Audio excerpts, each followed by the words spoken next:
Spirit in Mind. Listen, would you let somebody know that it is time for Spirit in Mind? Yes, it's time for Spirit in Mind. You can join us live here at the studios of Praise 106. You can call in 443-380-2803. We welcome your insight and input when we get into our content for today. And of course, Spirit in Mind, not the Spirit in Mind, without our colleague and co-host, Dr. Jonathan Shepard. Hello, Dr. Shepard. Hey, and good afternoon to everyone out there. Thank you, Bishop, and we're so glad to be with you all today. We certainly trust that you have had a blessed week, and we look forward to getting into our content in just a few moments. But again, let someone know, like, share, or get somebody on the phone. Say, hey, it's time for Spirit in Mind. And of course, we are blessed by the connection and the several ways that we can stay connected. Again, we want the numbers 443-380-2803. You can join us right here live at the studio, and the other ways we can stay connected between our Spirit and Mind episodes. And Dr. Shepard is going to share some of those ways right now. Absolutely. And so we are so glad, elated, excited that you are joining us once again. And I'm loving the feedback that we continue to get each week. Love to hear from so many of you all and I'm loving the new members, the new people who are saying that they are listening. And so we're so happy that you're joining us today. People across the country, I'm getting messages from. And so thank you for the new members. Thank you for those who are listening to us and even watching us. You can watch and listen at the same time. Isn't that wonderful? You can go to our YouTube pages, you can go to our Facebook pages, social media pages. You can find Bishop Seaguy Robinson. He is a noted author, pastor, who is just doing wonderful things, wonderful things.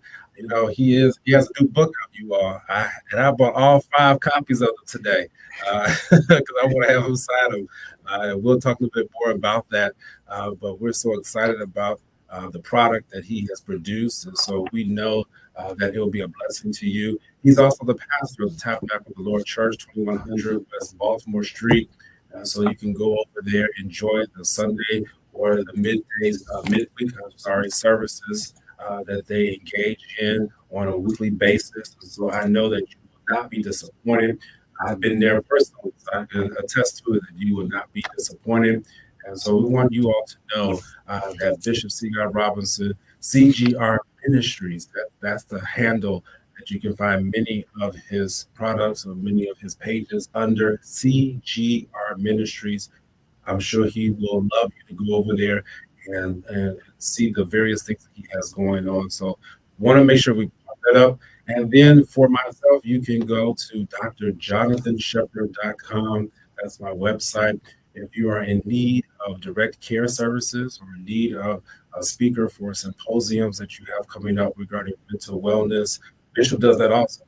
But I just want to let people know that if you are in need of those type of services, it's so interesting. I'm being hit up by different corporations, organizations, really dealing with black men's health recently. I just want to put that out there.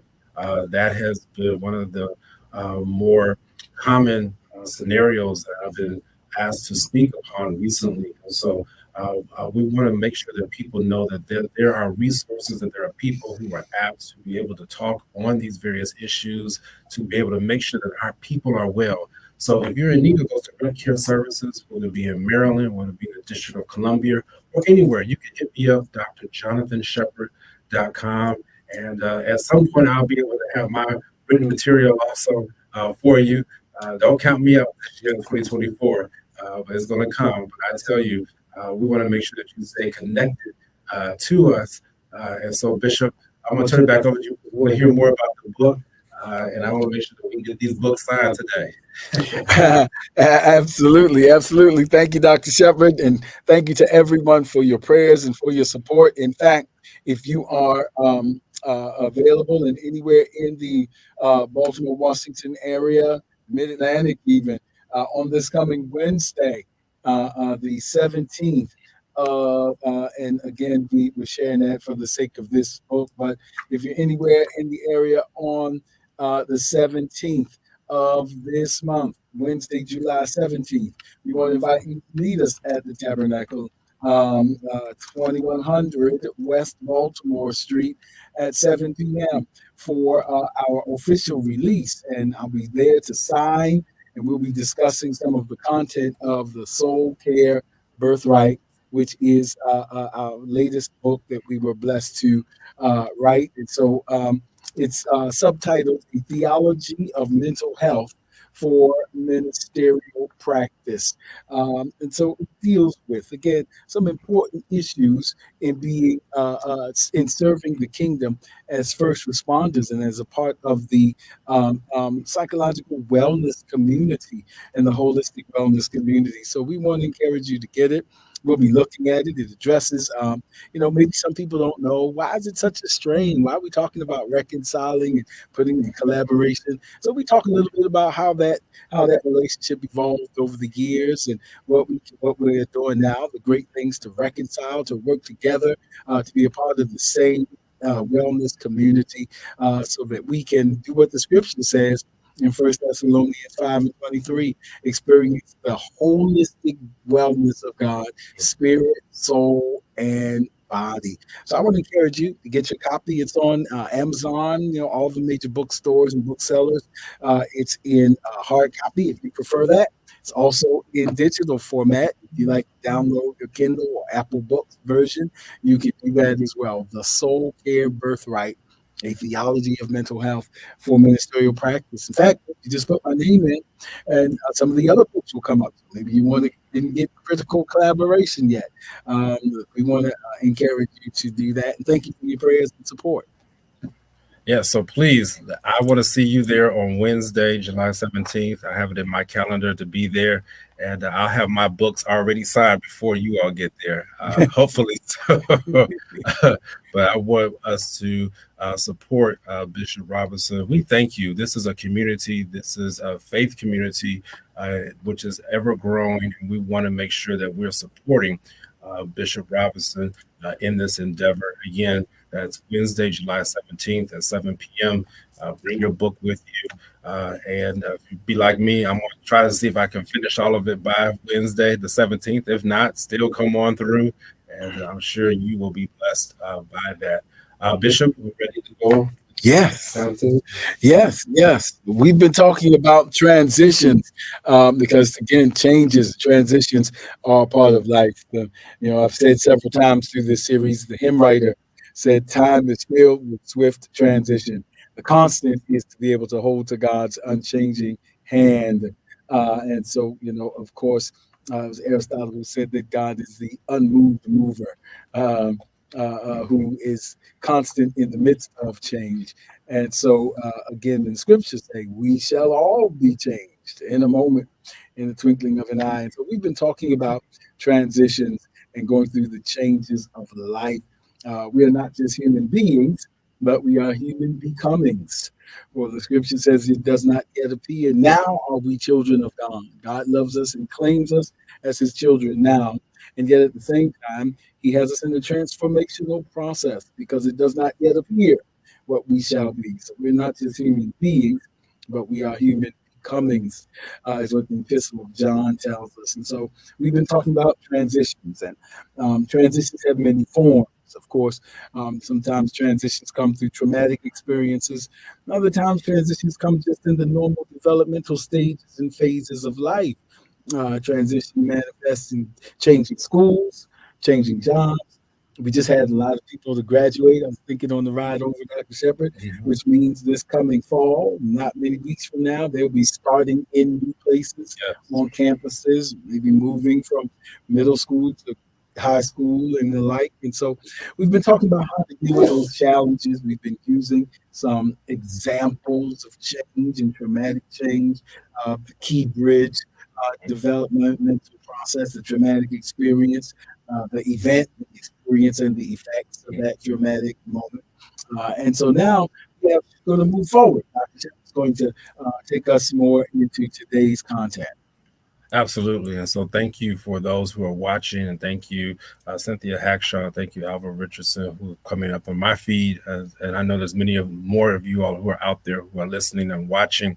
And isn't it amazing that really for almost the whole calendar year, we're coming up about 10 months now that we've been dealing with the overarching theme of transitions.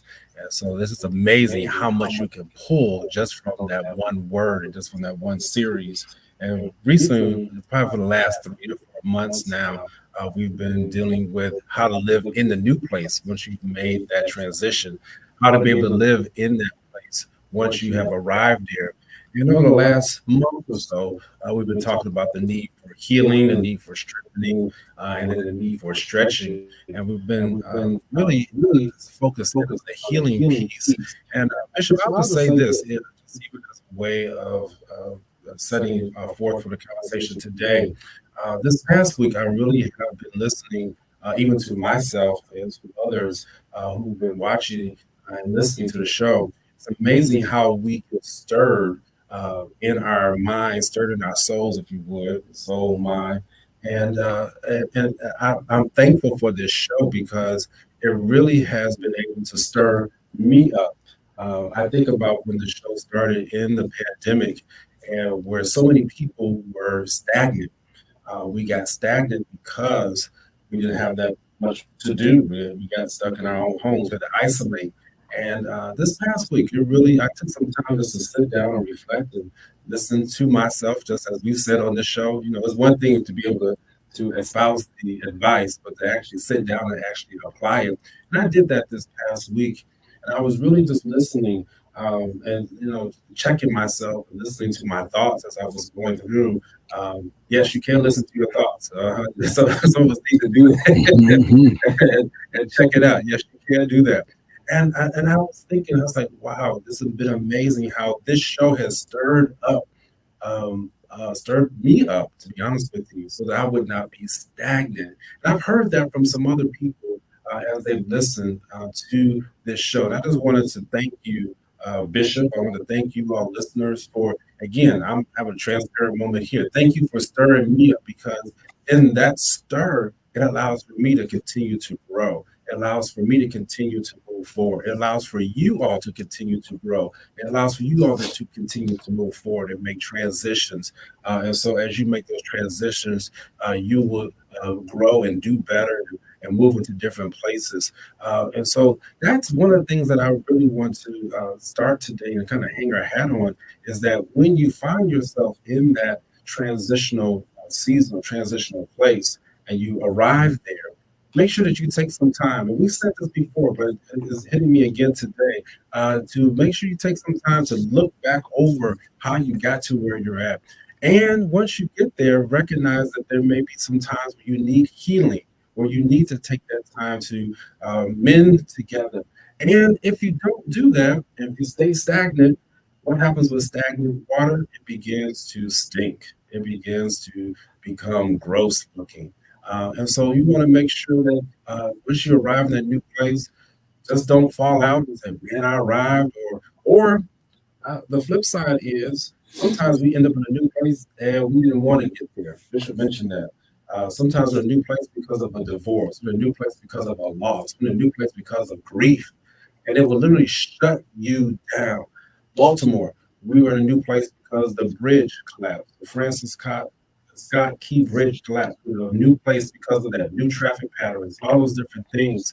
And so I just wanted to start there today, that making sure that we allow ourselves to continue to be stirred up through information that is occurring through this programming. And I wanted to have that thank you a little bit longer than what I expected, Bishop, but I wanted us to say thank you because this really has been a season where hearing the knowledge, hearing the information, and making sure that I'm stirred up, that you're stirred up, as we have heard, and that to not let those waters stay stagnant. Wow, Dr. Shepard, I want to thank you for sharing that. This is our, I guess, transparent moment. That is so in line. I didn't know that you were even going to share your personal experience with stagnation and moving forward and the risk of stagnation.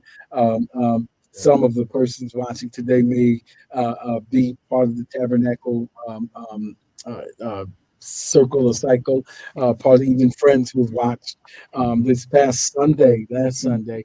The Lord shared with us. Moses was at the Red Sea, Pharaoh's army behind him, and the Lord says, "Stretch your hand," and it's literally a choice. He says, "You will either stretch, or you will stay stuck and become stagnant." Wow. Um, um, if you stay stagnant, your past is going to catch up with you. Wow. And you're going to repeat the same history. And even in the person is in bed for too long, a good medical attendant will come and reposition you because bed sores will settle in. And so at some point, the discomfort of progress has got to be worth it because it's either the discomfort of progress or the wounds of stagnation. Stretch or get stuck is Wow. is what the Lord told Moses. And so you may be in a season when it feels like you're being stretched. And I just want to encourage you that the stretching doesn't mean it's not God. We're growing in grace and in the knowledge of Jesus Christ, and so He's taking us from glory to glory and from faith to faith, and keep stretching. So that your past doesn't catch up with you. Yeah. You don't repeat the same stuff. Pharaoh, if he caught up with them, was going to take them right back to the same old stuff. And so, this season, appreciate the season of stretching. Yes, sir. And that's the part of it that is so very important. Had no idea you were going there, but that's where we are. The Lord is stretching us at the tabernacle in various ways. We have different ways, and the way I'm being stretched might not be the way you're being stretched, but there's a blessing in the stretching. Yes. Yeah, Yes. absolutely. And that's why I love the connection. I love the vibe between myself and Bishop and with our audience, and that's why we flow. And I'm thankful and for the transparency and for you all to again share with us. I wrote in the comment the discomfort of progress or the wound of stagnation. You really should type that out if you're listening. Which one do you prefer? The discomfort of progress or the wound of stagnation? Now, the interesting part about that, the discomfort of progress, both of them, you may incur some pain. Yeah, I mean, when you stretch out your muscles, that there will be pain because those muscles are used to being in that configuration. They're used to being in that formation. They're used to being in that shape. So when you stretch, or so when you move into a new place, yes, there's going to be some pain that goes along with it. That's why growing pains, as that is true. But the pain of stagnation, it becomes nasty. And so when you have a wound that does not get cleaned, as Bishop was describing, those decubitus ulcers that will set in when a person stays in a place too long, literally that is painful. It's a pain that I've heard that many people would not wish on their worst enemy. And when a wound stays like that, it starts to stink. It starts to manifest other things that happen. Pus. And I won't get too graphic here, but just even other insects can be attracted to that. Opportunistic organisms and spirits. Oh my goodness. Lord have mercy. That's good. Keep going. Yes, sir. And thank you. Opportunistic infections, which is one of the reasons why people don't stay in the hospital too long. So sometimes you wonder, why do people get discharged a day or two after they've had a surgery? Because we know that if you stay in that place too long, you'll get sick, because there are certain things or bugs, as they say, viruses and bacteria that hang out in hospitals, that if you stay there too long, you're putting yourself at risk of being infected. You're putting yourself at risk of being hurt or harmed.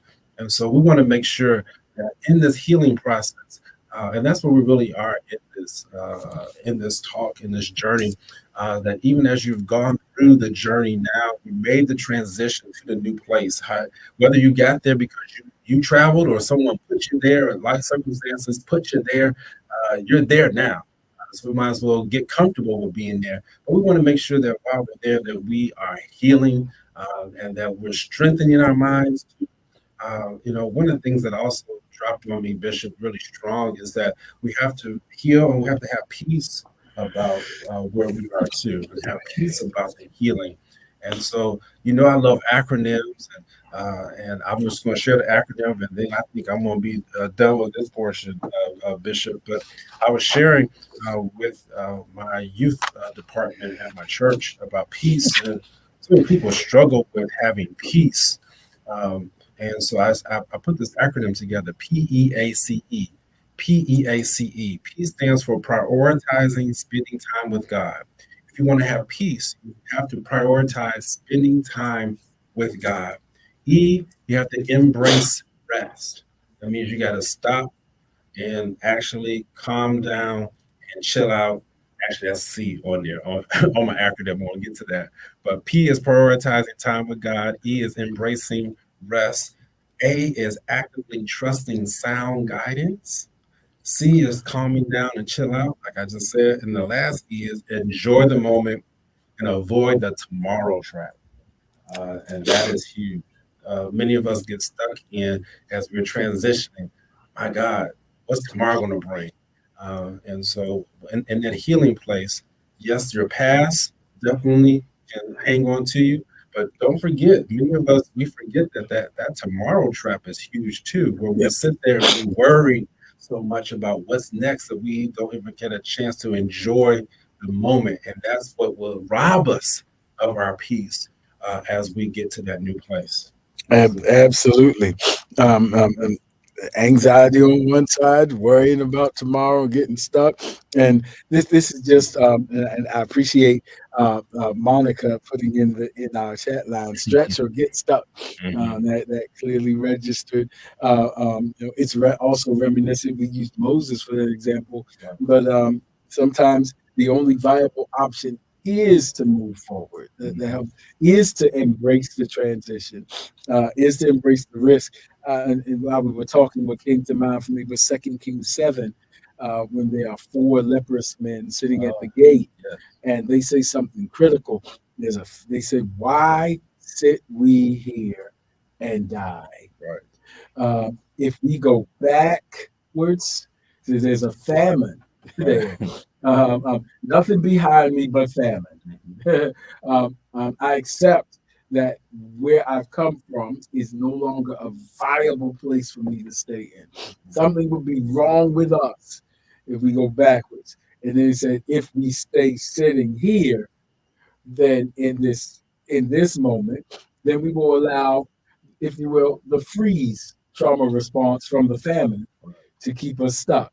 Because sometimes being immobilized is a freeze trauma response. I'm stuck. I'm stuck because I've been through a famine and I survived. I made it to the gate. I made it outside the city. Uh, but what happened back there has got me stuck.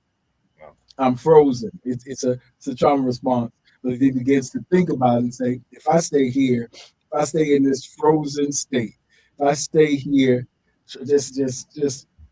just stuck, I'm going to die here. He says, if I go backwards, that's not that viable either. What's ahead is uncertain, but it's the best viable option. It's a calculated risk. It's not a foolish risk. It means I'm not living in denial. I'm aware that there are some unknowns, but I'm stepping out on faith. Dr. Martin Luther King said faith is taking the next step when you can't see the rest of the staircase. And so it is, I'm moving by faith. Dr. Joe Ratcliffe famously said that wherever you see faith in the Bible, you can put the word risk. It says Hebrews 11, now risk is the substance of things hoped for, the evidence of things not seen. By taking a risk, the elders obtained a good report. Yes. But it's not a foolish risk. Right. In critical thinking, there's a difference. If you allow me to put on my critical thinking instructor hat, in critical thinking, there is a difference between a foolish risk and a calculated risk. Yes. A calculated risk means I'm aware of the statistical odds. I'm aware of the fact that I don't have all the answers. I'm the kind of person that would like to have all my ducks in a row. But right now, God has my next step, like he told Abraham, go into a place and I'll show you what you need to know Mhm. on a need to know basis. So now God has me where my next step is to step, and he's going to give me revelation on a need to know basis. So I'm not moving foolishly. I'm making a calculated risk. Let us go, they said. We can't sit here and die. We got to go. We're going into the enemy's camp, which means there's some risk.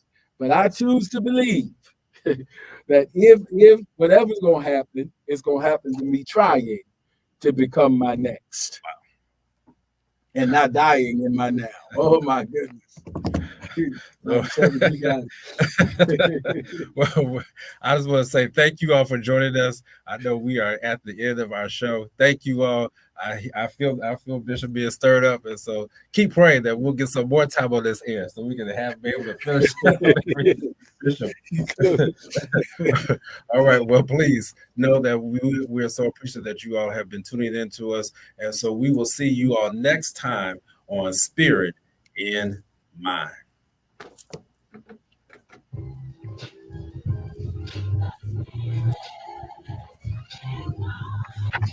Don't forget to follow us on social media.